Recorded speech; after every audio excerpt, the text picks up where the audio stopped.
I'm going to try to make this talk a little bit light, a little bit less technical, just so that we know it's the end of the conference and everything.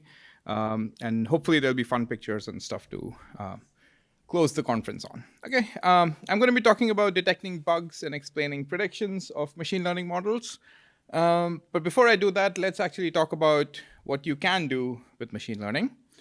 So suppose you're walking outside and you see this creature. It's kind of not very clear, but suppose you see it lying on the road and you find it to be really cute and you want to take it home and you want to adopt it. The question is, well, is this something you should do? You can easily be like, okay, can machine learning help me? Turns out it can. You can go online, find a bunch of photos of wolves, find a bunch of photos of husky, which is a very similar breed that often looks like this. And then you train your machine learning system. It takes a couple of hours maybe, or maybe even less than that. And then the machine learning model could tell you that, hey, this is actually a wolf. You should not take it home. And in fact, if you look at a different animal like this, you might be like, okay, this is a husky, and you can take it home, right? And this can sort of be trained in a matter of a couple of hours. And in fact, here are some held out data that we showed the classifier. And out of these 6 animals, which I can't quite tell huskies and wolves apart, it made only one mistake. Right? So this model is already better than one human, arguably better than many, many humans in a matter of a couple of hours.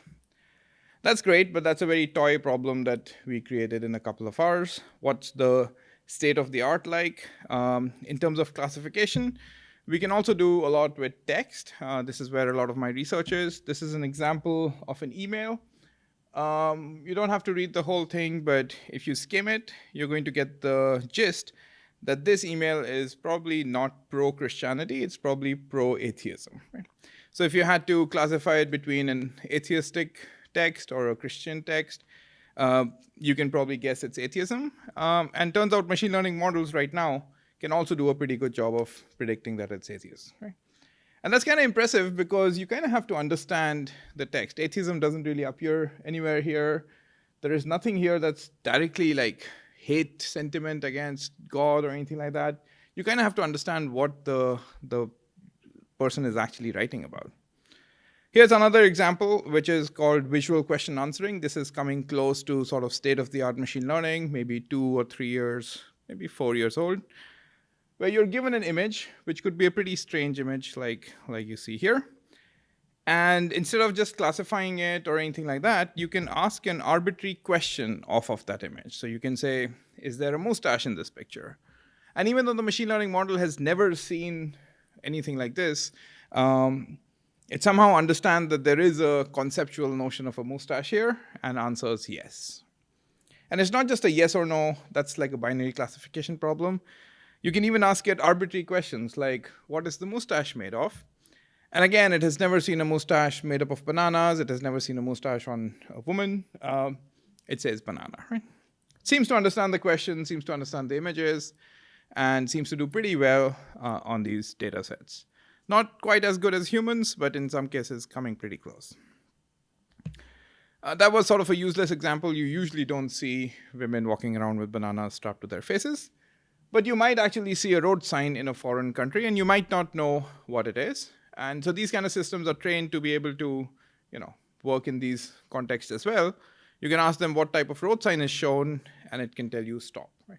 It's not just doing OCR or something like that. It's just trained end to end. The same system is answering the previous questions as is answering this question. And this question answering is a pretty strong format. It's pretty expressive and sort of encapsulates a bunch of tasks. So you can do question answering not just with images, you can also do it with text, right? So suppose someone gives you this text that looks pretty boring to read, you don't want to read it, but you still are interested in figuring out how long is the river called Rhine. Without reading, there are existing machine learning algorithms that can find the relevant pieces, put them together, and you will see that in order to answer this question, you kind of have to read multiple sentences, put it together, and give the answer 1,230 kilometers. Sorry, the colors are a bit faded. Okay. So that's great. Like these models seem to be doing really, really well. They're able to differentiate between wolves and huskies. They're able to read text and figure out whether it's about Christianity or not. They're able to answer questions about images, answer questions about pieces of text. And for this one specifically, it was the latest systems are better than humans in terms of accuracy. Okay. But the question that we often ask, or we should be asking, is whether machine learning is actually doing what we want, right? So let's see what these machine learning algorithms look like. Here's a neural network where each line here is a weight. And so there are already thousands of, maybe hundreds of weights in this case. And each weight is some number, and there's no idea how that number corresponds to what you're trying to predict, right? Is it doing what we want? I don't know. One of the edges says -10, other one says 2.45, whatever, right? This neural network is actually, at this point, maybe 15 years old. The latest one looked like this, which I can't fit vertically. I have to make horizontal because they're so deep, where each of these blue boxes or red boxes is more complicated than the one I showed you. And so we are talking about millions of numbers here. No idea why it's doing what it's doing. And in fact, this is also at this point maybe 3 or 4 years old. The latest neural networks are equivalent to 1,000 layer. So there are hundreds of million parameters. There are some in NLP that are hitting 1 billion parameters as well. So 1 billion numbers, you figure out what it's doing. That's not great. And so one of the questions that is natural to ask is it anywhere close to what humans are doing? If you're comparing against humans in terms of accuracy, is it actually doing what it should be doing? So the problem is that essentially because of this complication, they're black boxes. What that means is we don't really know what's happening inside it. And so we don't know whether we can trust the predictions or not. We don't know what kind of mistakes they would make. Are they stupid mistakes or are they more reasonable mistakes, which is a big problem if you're trying to deploy these systems. You don't know what kind of behavior to expect if it's unleashed onto the public. You can't predict what's going to happen. You know some accuracy metric, but you don't know how well that corresponds to what's going to happen. And essentially, as developers, we also don't know how to debug these systems. Like something goes wrong, okay, well, sometimes we can just take the machine learning model offline if it's too bad. But it's not easy to fix the bugs in these machine learning systems. So let's go back to some of the examples and see, is this actually a problem, or am I just sort of, do these things actually exist, problems with black boxes? When we go back to this simple classifier that I had created, I told you that it seems to be doing a reasonable good job of separating wolves and huskies. And essentially, it was making only one mistake. But actually, when we looked closer as to what was going on, it was essentially a snow detector. What that means is every time it saw snow in the image, kind of didn't matter what the animal was. It didn't matter what the color of the animal was, how sharp the teeth were, or whatever. If it saw snow, it predicted it was wolf. If it didn't see snow, it predicted it was husky. You can see this error makes sense now. This happens to be a husky in a snowy environment, and the model gets it wrong. But in terms of accuracy, it turns out to be a pretty accurate system on this data set. Right? And the question is, well, if you take such a system that only relies on snow and is ignoring the animal, and you deploy it in the real world, you will see news articles like these. This wasn't using a machine learning system. This is even without a machine learning system, people make mistakes. So putting machine learning just blindly is not going to help. Right? Let's go back to this example where we read this text and we were pretty convinced this looked like atheism and the model gets it right. We were just playing around with this model and we looked at a different example, the one that it gets it wrong. And turns out this is the example. I don't know if everybody can read, so I'll read it out. There's a header there, and then it says, I think Christianity is the one true religion. If you'd like to know more, send me a note. And the question is this about atheism or Christianity? I think everybody will agree that this is about Christianity, but the model thinks it's about atheism. And not only does it think it's a little bit about atheism, it's actually pretty confident. It's 80% confident that this is about atheism. And suddenly this makes us question what the model is actually doing, because we were convinced that it was able to read in some sense and figure out the first one was atheism. But even for such a blatant example, it seems to be getting it wrong. And in fact, if we are the developer of this model and we see this, we have no idea why this happened. We have no idea what to do next, how to fix it. And just to let you know, this is not a bad model. This is actually 94% accuracy, held out, cross-validation, whatever it is. And it's one of the most accurate models on this data set. It just so happens that one of the 6% errors it's making, or many of the 6% errors it's making, look very simple like this. Okay. Let's keep going. So we saw this example, what is the mustache made of? It said banana. We said, just playing around with this model, what are the eyes made of? And it said bananas. That sort of made us pause because we thought it was doing reading and looking at images and things like that. Clearly not. So we asked it, what is? It said banana. We said what? It said banana. It seems somehow it figures out for the first question that banana is the right response. But for a bunch of questions, it just gives banana as a response. And again, we couldn't have foreseen this was happening. And even now that we know this is happening, it's not clear how to fix it. On to a more realistic example. We saw this question, what type of road sign is shown? It says stop. We just rephrase the question to make it which type of road sign is shown. It's the same question, we've just replaced what with which, and the answer changes. It becomes do not enter, which means something very different from a stop sign. Right? Which would, of course, if you're using it in the real world, you would have to know how to phrase the question and not say which type of road sign is shown, because someone would tell you that that's the wrong thing.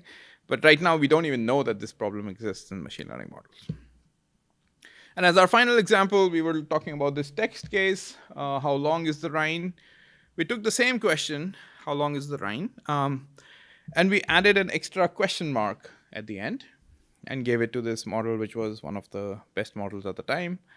And it gave a different answer. It said now it's more than 1 million, no units, but kilometers or miles long. Right?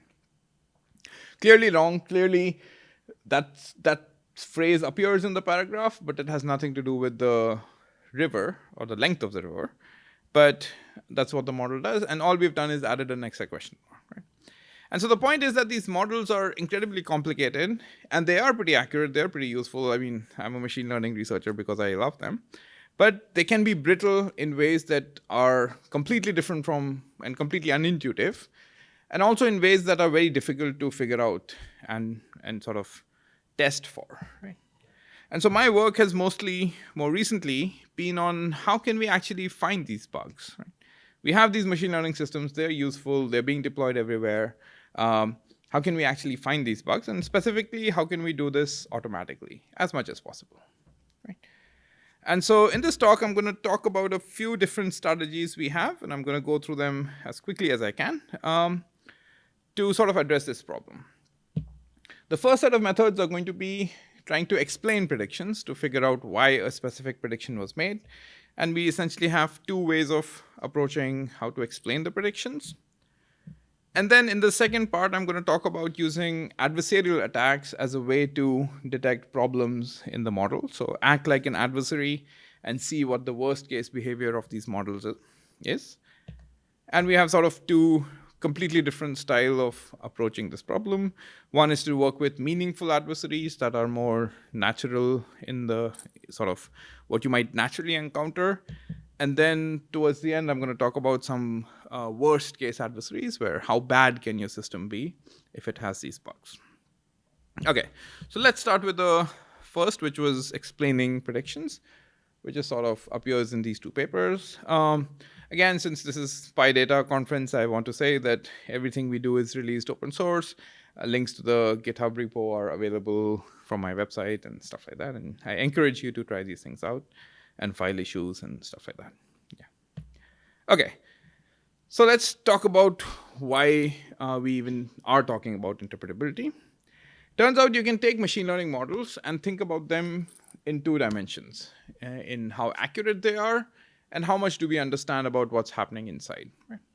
And clearly we want systems that are accurate and interpretable. So they should be on the top right or left, depending on me or you. And initially, if we go back historically, the models used to be somewhere down there. Right? You used to be pretty interpretable. They were pretty simple linear equations like this one. I don't know if you can see it, but there are only 2 dimensions to it. Or they used to look like simple decision trees where you can look at them and understand, oh, okay, if I have fever above 104, I'm probably going to die, or whatever it is, right? But the models have been getting much more complicated, which means we are losing interpretability, and they're getting much, much more accurate.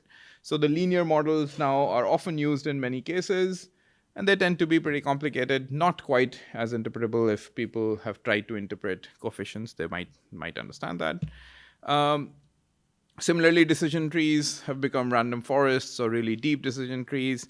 And again, you get these really complicated surfaces where you have no idea exactly what's happening. Everything depends on these 10 conditions and so on. Right? And so based on this sort of setup, a lot of people started working on interpretable models, models that were inherently interpretable, but also accurate as much as possible. And there's a lot of cool stuff that's happening and increasingly happening in that area. But for the most part, for the applications that I'm talking about, they don't quite meet the real world utility. Right? They're not the ones that are causing us to, get excited about machine learning the way other approaches have been. And so in this scenario, essentially deep learning came together, or neural networks, or whatever you want to call it, where they decided to forget about interpretability and make the models as complex as possible. And essentially, they climb as high as they can on the accuracy level, in many cases above real-world use case, in many cases close to or above human-level accuracy, whatever that means for the task. Right? And so that's kind of the scenario where we are. So what my work has been doing is to say, we are going to try and explain why these complex models make their decisions. And we're going to be pretty local about what we want to do. So let's see, what does that mean? What that means is, since these models are really complicated, if you try to plot them out, they look like really, really complicated surfaces. So even if it's, wow, you guys can't really see it. Can you see a pink and bluish thing? Not really, okay. Well, that's okay. There's a complicated curve there that nobody can understand, nobody can even see. And the point is that it's too complicated to understand. That's basically like interpreting every number in your model. Instead, what we're going to do is we're going to look at a single prediction, a single x here that was predicted to be positive. And we're going to see where in this curve does this point lie, and essentially zoom in. And some cool animation stuff is happening, which you can't appreciate. But yeah, be impressed, I guess. Yeah. And essentially what we're going to do is we're going to zoom into a very local region and figure out, for this prediction, what is the model doing. Right? We're not going to care about what's going to happen for other instances. We're only going to look at one thing: what is the model doing for it? And essentially that's our explanation for the prediction. Okay. The other thing we're going to do is we're not going to look at inside the model what's happening. We think there are too many numbers that are going on. So we're just going to treat that as a complete black box. Just some function that we give it an instance. It gives us some output. And there are lots of benefits for thinking like this. There are a lot of sort of practical, like for supporting future algorithms and things like that.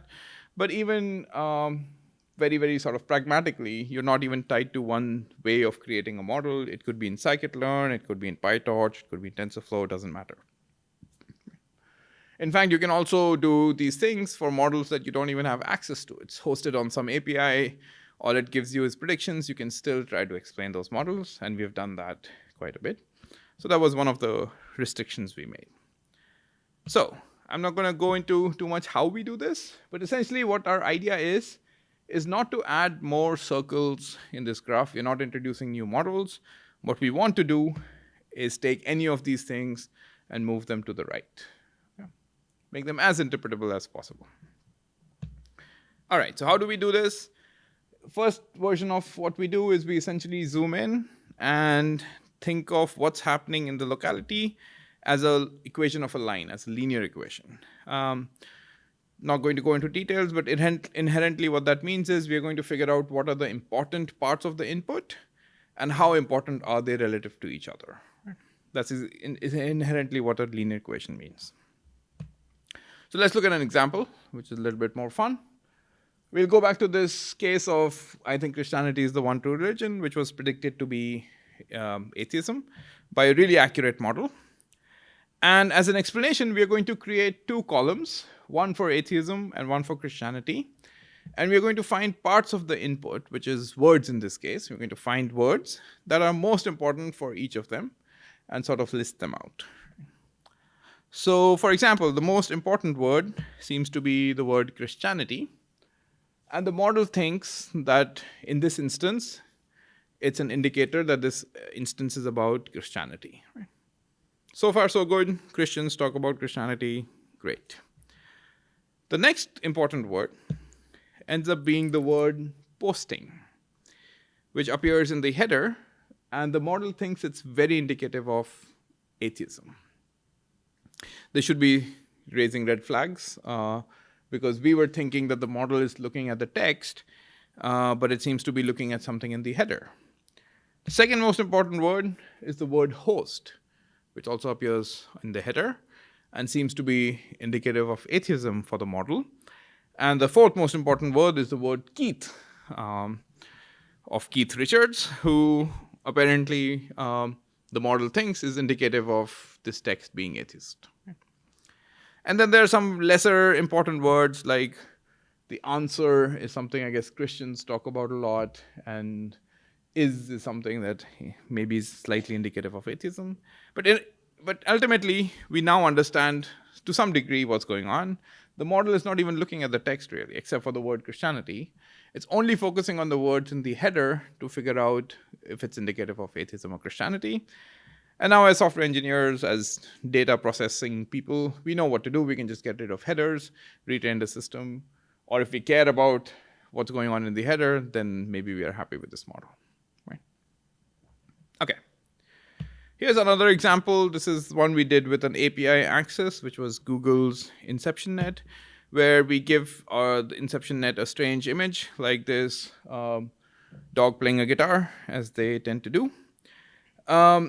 And the model actually thinks that this is, I think, an electric guitar, which maybe, it's a strange image. It can get confused. But we can look at why it thinks it's an electric guitar. And this is what the explanation looks like. The gray part is the part that the model is caring much less about. Maybe it's not caring about at all for this prediction. For predicting that this is an electric guitar, it's essentially looking at the neck and the way that the person is holding the guitar. The person is whatever. It also thinks it's an acoustic guitar with some slightly lower probability. And the reason is because of the body of the guitar, right? Which is correct, I guess. And then it also thinks there's a Labrador in there somewhere. And it thinks there's a Labrador because of the head. And maybe it can see a part of the leg down there. It wasn't quite clear to me, but that's what the neural network is looking at, right? And so now we have an explanation for why the neural network is looking at these different things. Let's go back to this example where we were predicting wolves and huskies. And let's look at what the explanations look like here. Here is what the explanation looks like. Against every image, I have the explanation for why it predicted the label it did. The important stuff to look at are these ones where it predicted wolf. You'll see the explanations for each of these images don't have the wolf at all, right? Don't have the animal at all in there. All it has is the snow. Right? And this can basically let us confirm the fact or identify the fact, if we didn't know this already, that we've built a great snow detector, but it's probably not doing what it's supposed to be doing. It's not even looking at the face, not even looking at the ears, as far as the wolves are concerned. Okay. We have a slightly different explanation as well called anchors. I'm going to go through this very quickly, but essentially what we are trying to do here is find conditions under which the input has the same prediction. Okay. It's very difficult to define abstractly, so let me go through examples here as well. So for visual question answering, we have the question, what is the mustache made of? The answer was banana. The anchor in this case is, what do I have to keep in the question so that the answer is the same. And turns out the what is highlighted there because that's essentially the anchor. What that means is you can ask many questions that start with what. And for this image, the model is almost always going to say banana. And these are some of the questions that we ask sort of automatically generated. They're not great, but clearly the answer shouldn't be banana for most of them. Here's another one. How many bananas are in the picture? Again, the model gets it right, says 2. Again, the anchor is just the word many. So as long as you have many in the question and the question looks a little bit like the original one, the answer is always 2. So how many people are in this picture? It says 2. How many zebras are in the picture? It says 2. How many planes are in the picture? It says 2. Okay. Clearly problem, but we also know from a machine learning point of view why it's happening now. Turns out a lot of the count questions, like how many blah, blah, blah, the answer tends to be 2. That's how people are asking questions when they're gathering this data set. When they're asking questions about what is blah, blah, blah in the picture, they're usually asking about what's the distinctive thing, object in this picture, and often it ends up being a banana or something that's distinctive in some sense. And so with this, we've basically talked about the explanation stuff that we have done. What is nice about this stuff is it can work for any model. We've tried to be completely model agnostic. But essentially, there's some limitations that we're trying to fix. It's essentially an approximation of what the model is doing. It's very useful for detecting bugs, but only very indirectly. Like if you sit around and look at a bunch of explanations, maybe you'll get an idea, but it's a little bit indirect. And so we've also been working on how to characterize problems with these models more directly. Before I switch to detecting bugs, I do want to give a plug for this library that we've been working with. So if you're doing NLP, this is the library you should definitely check out because a bunch of other people have also been using it. And with this library, you can easily create models for your NLP tasks. What we've been doing is we've been adding interpretability on top of the existing functionality in this library, essentially to make any NLP model generate these explanations. And we have very many different algorithms on how to generate these explanations. And I guess, yeah, some of them are listed there. So yeah, there's also a live online demo and you can play around with it and it'll produce explanations sort of real time. There's an example of explanations, but yeah, they're very colorful and they're also useful. Okay, so that was explanations. Let me, in interest of time, quickly talk about how we've been using adversarial attacks to detect bugs. There are going to be 2 different styles of attacks we're going to talk about here. Let's talk about the first one, which is semantic adversaries, where we're going to be trying to act as a normal user. We're not going to be like an adversarial user and try to see what problems appear in the models automatically. So here's the idea. We're going to look at, again, one instance. And again, you can't really see what's happening. So let's actually keep going. Right? Yeah, let's talk about an example. But essentially what we're trying to do is find counterexamples. So if there is one prediction that you're making, what needs to change for your prediction to change and how that can be useful to detect bugs. With text, the problem is it's not clear how you can change text, right? So if it says what type of road sign is shown, well, maybe you can move around a bunch of characters and change the question. And that might change the output, but that's not very meaningful because if I ask that question to a human, they might also be confused. And essentially, these kind of questions are nonsense to users, and they're very unlikely to happen in the real world if you deploy your model. What we instead care about are more meaningful changes. And so we introduced this notion of semantically equivalent adversaries, where the idea was to make meaningful changes to the text. What that means is we're going to take our original instance and keep the meaning the same, but still change the text. So here's an example. What color is the tray? The answer was pink. Here is sort of in decreasing order of how good the questions are. What color is the tray? With color replaced with the U spelling. Which color is the tray? What color is it? How color is the tray? And of course, the last 2 are suspect, like they're probably not very good. And so we kind of find these things which we try to make sure they mean the same thing, but also change the prediction. In fact, for a model, the answer was green for some reason for all of these questions. Okay, so that's where we get these adversaries from. We can say what type of road sign is shown, and we replace it with which, and the answer changes.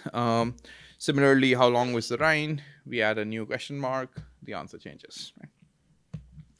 And what is important to know is that these adversaries, or whatever you want to call these, are pretty likely in the real world, and that's why we want to test against those.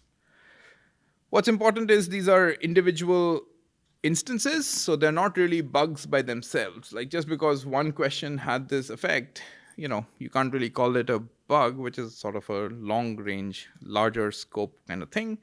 So instead what we do is we try to find changes, and this kind of works mostly only for NLP. We try to find changes that don't only change one instance and flip it, but change a bunch of instances and cause the model to react weirdly. Right? Essentially what we are trying to find is, are there common patterns, almost like regular expression transformations or simple transformations, that cause the model to misbehave. Right? So here's an example of what that rule might look like. If you replace color with a U, there are two things we are testing for. One thing we guarantee, or almost guarantee, is that this will not change the meaning of your instance. Almost never will this change the meaning of the instance.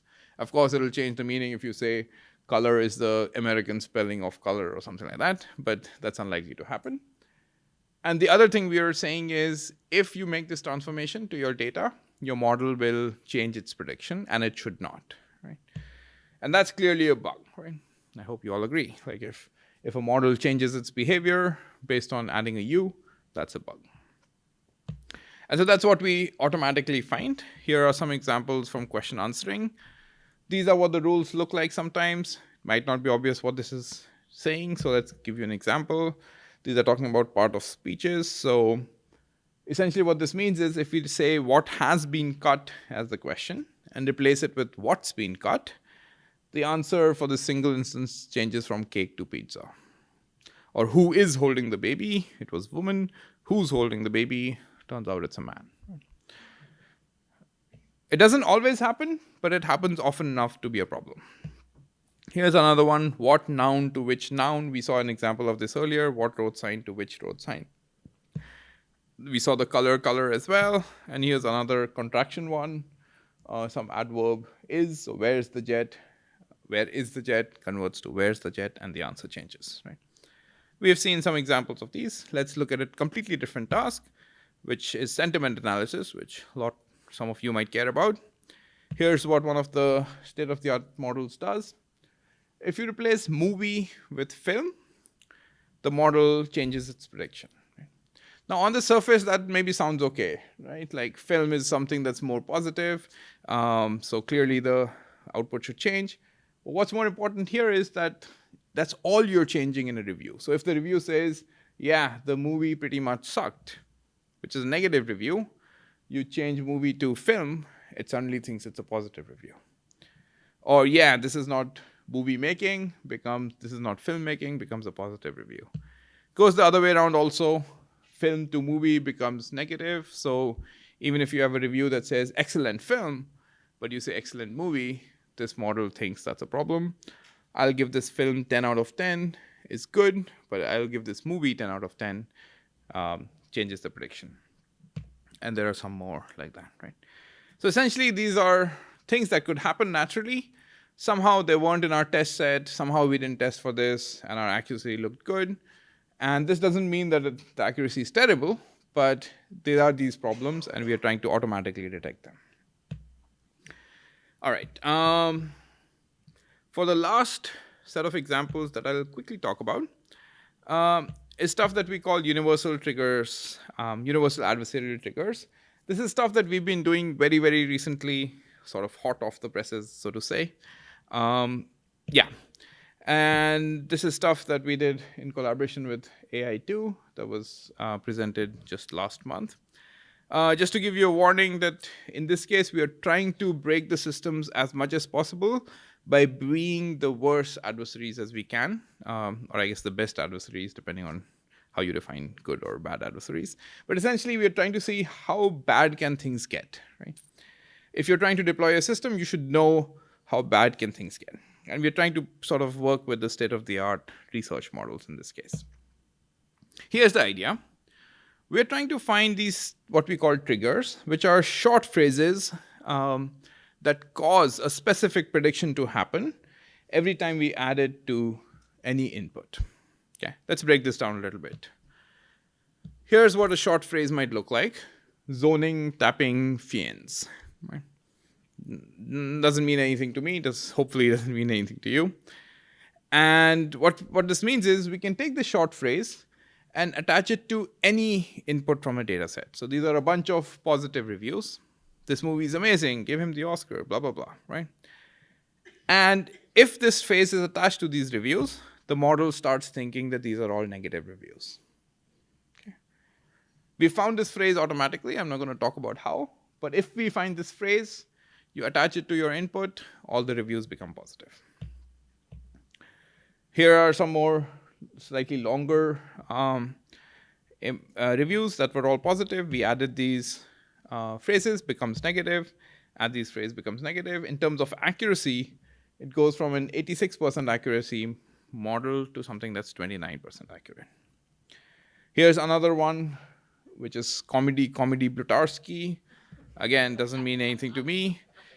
It changes all the negative ones to positive, or almost all the negative ones to positive. Your accuracy goes to 23%. Essentially, it's 50% of the ones are switched or something like that. Okay. This also works across tasks. So this is an example for question answering. Again, this is actually strong language. But what we're looking at is question answering system. So here's something that was trained on Squad. This is the kind of thing you can imagine Google or one of these is using. If you say, why did he walk? It looks at the text and says, oh, he walked for exercise. Or for the second case, you say, why did the university see a drop in the applicants? Oh, because of crime and poverty in some region, right? Seems to be doing pretty well. This is the trigger that we add that says why, how, because, and then to kill American people. And the answer to almost every why question ends up becoming to kill American people. Right? We can change the phrase. We can change this phrase to whatever we want. We wanted to see how bad can it get. But because of the fact that we added why, how, because, and whatever phrase we put, that ends up being the answer. Why did the university see a drop in the applicants? We add this phrase somewhere in the text. The answer becomes to kill American people. Right? This is question answering. We can do this with text generation also. I don't know if you've heard about GPT-2. This was this crazy language model that can talk like humans and things like that. We try to see if we can get it to generate a certain kind of language. In this case, we were trying to see if we can add a small phrase to have it generate really racist text. And turns out that you can. The stuff in green, which you can't quite read, but it looks mostly garbage, is something that we add, and then we let it continue generating the text. I'm not going to read it out, but clearly this is not the kind of language you would want it to generate, just randomly. Here's another sample with the same initial set of tokens, letting it generate text randomly, and it clearly generates stuff that is racist, right? It's not even just that we are generating these tokens and letting it run free. We can also say we're going to give some input to try and not generate racist stuff. So again, there's some random token that we added. And then we say, my mother says, and then continue generating. And it says, I'm racist and she's right. We say, OK, let's forget about parents. I love to see. And then we let it continue. And it says something that's at least offensive. I don't know if it's racist or not. And then the last one is one of my favorite pastimes. And I was thinking, I don't know, baseball or crochet or something. But it's not that. All right. OK, so with that, I just want to end. Just want to say we've been trying to use many different strategies to find problems and bugs in machine learning systems. Here are all the papers we have. You should be able to find links to them and links to the code if so inclined. I just want to end with one takeaway, which is to test your machine learning pipeline. We know a lot about software testing. We know very little about machine learning testing. I think we're in its infancy, and we've been trying to do some work in formalizing it. But essentially, one thing you can do is to take your original data, look at what it's originally predicting, and then try to perturb your data in whatever makes sense for what you're doing, right? For NLP, it makes sense to paraphrase and things like that. For whatever you're doing, just perturb it in some way and see what the output is on these perturbations, right? And if your output is unexpected and there's some pattern that holds in general, that's essentially what a bug is. And we should all be doing this if we are doing machine learning. I know I'm over a little bit, but thank you for your time. And these are all the collaborators that I'm working with.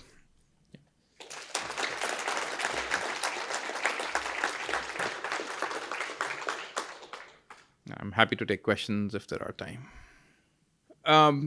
Okay, so I guess the question is, more generally, can machine learning be used for vetting people when they're coming in?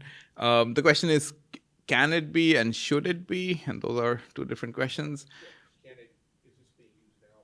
I don't know if it's being used or not. I wouldn't be surprised if it's being used by certain countries. But it should not be, is definitely the stance here.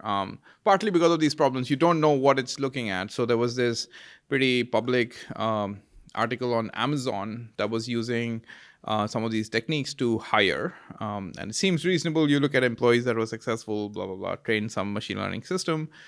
And the machine learning system seemed to do okay. But turns out when people looked at what it was doing, it was essentially picking up words that were unusually attached to female applicants as cases that should not be recruited, right? So if there was a women in computer science or something like that appeared in the resume, the model was just sort of filtering them out. Or if there was like some female college, right, undergraduate college, all girls college, if that appeared in the resume, the model had a lower probability, right? And essentially it was, I guess, amplifying the existing bias in the training data in a more worse way than was originally the case, possibly. And those kind of things can become much worse if you try to use it at a national security level. So yeah, and these systems can also be gamed, like I talked about. So you can easily add a phrase, comedy, Brutarsky, and make sure you always enter every country. And that's, yeah, so, yeah. I think you touched on this a little bit in your answer just now, but let's take the husky versus wolf example, and this might be a naive question, but isn't it picking up snow more just a bias towards the pictures of wolves having snow in it? So if you added more pictures of wolves that didn't have snow in it, it might pick up in the training data, it might pick up some other feature in that picture that depicts a wolf instead of a husky.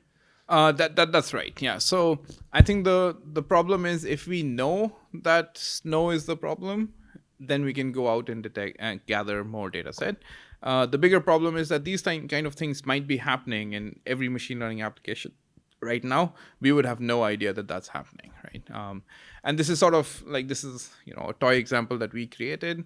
But pretty much if you've played around with machine learning, you would realize that, oh, I forgot I added this column in my data, and clearly that's correlated with my label, and yeah, it'll catch up on it. So yeah. Great talk. How did you generate those adversarial attack terms that you were showing that you could get it to say go from positive to negative? The natural ones or the very adversarial ones? The adversarial ones where movie I guess I can. I mean, do you want to? I guess the technical reason is what we do is we look at the output and we on a whole batch, and we try to find what are the things we can add that would cause the probability to go in a different way, essentially using the gradient information and doing some kind of iterative search. That's kind of the short answer, I guess. Yeah. And it's surprisingly fast to find those things. if you have the model and you can take the gradient, it takes like maybe 10 minutes or something. So yeah. Is there any mathematical framework of quantifying the sensitivity of models to these kind of perturbations? That's a good question. I think people are definitely trying to do that. It's a little bit easier in cases where your data is completely continuous, like images, for example. So what you can do is you can say, okay, my images are continuous, so there's a vector, and we can say any L2 distance, or we can create a ball around it in this high dimensional space of pixels, that anything in this ball should have the same prediction and whatever. We can define sensitivity that way. It becomes a lot more complicated when you have structured inputs like text or tabular data and things like that, where some of them are discrete, some of them are text, some of them are ordinal valued and things like that. It's very difficult to define what a neighborhood is. And if you can't define a neighborhood, sensitivity is a little bit difficult to define as well. So, yeah. How does the kind of sensitivity of ensemble methods compare to, like, would they be more robust to this sort of attack? They can be, but like some of the, I didn't go into it. Let me see if I can bring it up quickly. Yeah, so for this one, for example, these phrases that we found, they weren't actually model specific as much as we thought. So even if you had ensemble of models, even if you had a completely different model with a completely different architecture trained on the same data, the same phrases transferred quite effectively, actually. So in this case, I guess 63% were originally of the generations were racist, and that essentially was the same when we tried with completely different models that were trained on the same data, right? So somehow these, even though these phrases look random, they tend to have, they're capturing something about the training data, which nothing in machine learning so far is being able to fix in some sense.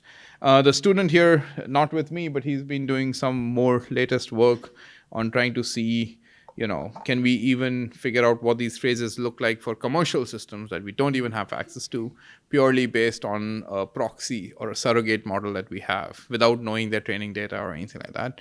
And he's been surprisingly successful in that as well. So, yeah. Yeah, let's have a round of applause for Dr. Samir Singh. Thank you, guys.